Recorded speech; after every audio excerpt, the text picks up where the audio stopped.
Olá, irmãos, amigos, sejam todos bem-vindos ao nosso curso básico em teologia. Hoje nós vamos estar abordando a primeira carta de Paulo aos Coríntios, mas antes, queria pedir a você que ainda não é inscrito no canal para se inscrever, ativar o sininho de notificação e dar o seu like. A primeira viagem que o apóstolo Paulo fez a Corinto, na Grécia, desencadeou-se em um relacionamento de cumplicidade com esta igreja.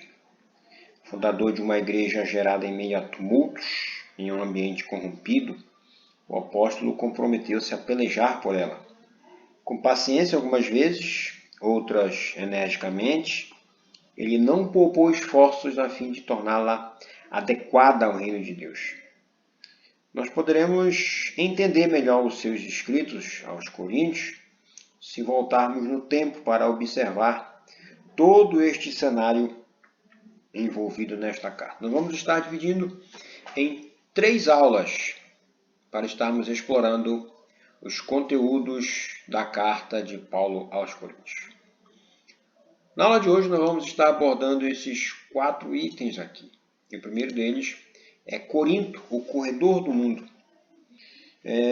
Um certo pensador descreve Corinto como uma cidade tão interessante que poderia ser comparada com Roma, a capital do Império. A sua localização era privilegiada, uma vez que estava na principal rota de Roma para o Oriente, e por isso tornou-se um centro de negócios, comércios e cultura. Logo era composta por uma mistura de raças e de todo tipo de gente.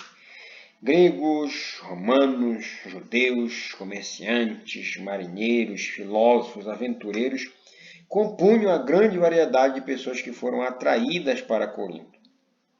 E Corinto era uma cidade grega que pertencia à província da Acaia, subordinada ao Império Romano. Ela foi destruída em 146 a.C. por sua resistência ao domínio romano e reconstruída em 44 a.C. David Doakey informa que Júlio César enviou soldados do exército romano, aos quais ganharam terras para se fixar ali como colonizadores. A sua localização privilegiada fez com que se tornasse um dos maiores centros comerciais do mundo antigo. Os objetos de luxo encontravam logo o seu caminho aos mercados que eram visitados por todas as nações do mundo civilizado. Bálsamo árabe, tâmaras da Fenícia, marfim da Líbia, tapetes de Babilônia, cabelo de cabra da Sicília, lã de Licônio, escravo da Frígia. Corinto, como a chama Farrar, era a feira de vaidades do mundo antigo. A outra face de Corinto que, a despeito da gloriosa prosperidade da cidade, Corinto tinha um lado obscuro. A própria palavra Corinto era sinônimo de corrupção. O teólogo William Barclay descreve que na antiguidade havia uma fonte do mal em Corinto, a qual era conhecida como em todo o mundo civilizado.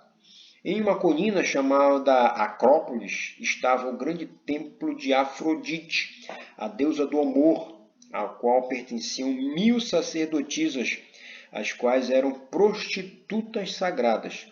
Ao entardecer, desciam do Acrópolis e se ofereciam nas ruas de Corinto. Todos os tipos de pecados e vícios tinham chegado com os comerciantes e os marinheiros de todas as partes do mundo, até que Corinto se tornou famosa não só pela riqueza e luxo, mas também como um antro de alcoolismo e corrupção e toda sorte de imundície. Diante desse panorama, a cidade de Corinto era, além de um lugar estratégico para a pregação do Evangelho, um ambiente extremamente carente do poder transformador da palavra de Deus. E qual a conexão de Paulo com os coríntios? Nós vamos estar observando que essa conexão que ali instalou-se na casa de Áquila e Priscila, com os quais compartilhavam do mesmo ofício,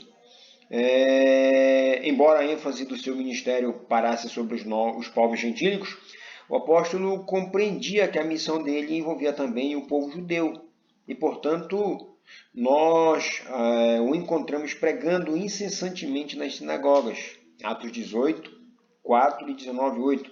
Na cidade de Corinto, ele travou uma grande batalha em função do seu testemunho aos judeus, mas a despeito da perseguição sofrida, sua missão não pôde ser impedida.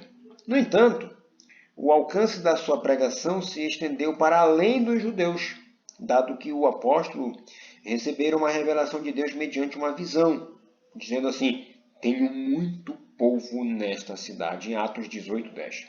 Fato pelo qual muitos dos coríntios, ouvindo, criam e eram batizados, culminando inevitavelmente no estabelecimento da igreja em Corinto. O apóstolo acompanhou o desenvolvimento dessa igreja, quer por sua presença, pelo menos 2 ou 3 vezes, segundo aos Coríntios 2, 2 e 3, 12 e 14 e 13, 1 e 2, quer por meio de cartas, cujo número poderia ser de 3 ou mais, além de 1 e 2 aos Coríntios, como são designadas as cartas no Novo Testamento. Há a provável existência de uma terceira quarta, a qual, pela ordem cronológica, teria sido a primeira escrita pelo apóstolo, comumente chamada de a carta perdida, pelo fato de não a possuirmos atualmente. A gente pode confirmar isso em 1 Coríntios 5, versículos 9 a 11. Um escritor chamado Russell Chaplin diz ser possível que Paulo tenha escrito um grande número de epístolas acerca das quais não possuímos qualquer informação. Segundo ele, a respeito da carta perdida, Robertson observava esperançoso, dizendo assim: que tremendo achado! Seria assim um rolo de papiro encontrado no Egito, não a devolvesse para nós. O terceiro item aqui fala de uma igreja intensa. Nesse item aqui, nós vamos estar observando que, formada por uns poucos judeus e muitos gentios oriundos de um ambiente extremamente depravado, podemos dizer que Corinto era uma igreja cheia de complexidades, com muitos problemas a serem resolvidos. Também podemos descrevê-la como uma igreja caracterizada por sua intensidade. Ao mesmo tempo em que o apóstolo precisava lidar com a imoralidade exacerbada de alguns de seus membros, como 1 Coríntios 5, de 1 a capítulo 6, versículo 20, ele precisava corrigir os extremos cometidos em relação ao partidarismo, capítulo 1, versículos 10 a 17, as regras de alimentação de 1 Coríntios 8, 1 a 10 ou 32, e a ceia do Senhor de 1 Coríntios capítulo 11, versículos 17 a 34, e também aos dons espirituais de 1 Coríntios 12, do 1 a 14 e 40. O desejo do apóstolo é capitanear esta igreja que, embora fosse rica em dons, ignorava a verdadeira espiritualidade. Era rica em diversidade, porém desprovida de maturidade. E o último item são os contrastes e as comparações que nós temos entre as duas cartas que nós mencionamos aqui, de 1 e 2 Coríntios. Estas cartas compõem um grupo de 4 cartas, 1 e 2 Coríntios e 1 e 2 Tessalonicenses, e sendo o alvo principal do apóstolo resolver problemas que acometiam as igrejas. Entretanto, a extensão do conteúdo das cartas aos Coríntios denota a gama de necessidades que esta igreja apresentava, o que exigia do apóstolo uma maior atenção. E aí nós vamos ver que, edificando uma comunidade cristocêntrica, esse seria o primeiro item de 1 Coríntios 1, versículo 17 e 18. Como já vimos anteriormente, a carta de 1 Coríntios foi escrita em resposta a uma provável carta recebida por Paulo, vinda desta comunidade, ou em resposta aos problemas da igreja apresentada por seus representantes em visita ao apóstolo, lá de 1 Coríntios 16, versículos 17 e 18. Considerada uma igreja carnal, caracterizada pela permissividade, contendas e divisões, o apóstolo trabalha com suas palavras com o fito de conduzi-la a uma visão cristocêntrica. A raiz de todos os problemas que envolvem uma igreja é a carnalidade de seus membros, embebida pelo egocentrismo. A cura, por sua vez, dá-se pelo cristocentrismo e unicamente por ele. Depois, nós vamos ver aqui as credenciais do verdadeiro apostolado. De acordo com Lawrence Richard, a segunda carta aos Coríntios foi escrita entre 6 e 18 meses depois da primeira. O apóstolo estava preocupado em como os coríntios teriam reagido à sua carta anterior, de 1 Coríntios. Por isso, ele enviou a Tito a Corinto. Durante a terceira viagem missionária, ele informou que a maioria da igreja havia sido receptiva às orientações fornecidas por Paulo em sua primeira carta. Nada obstante, alguns colocaram em dúvida suas motivações e seu apostolado.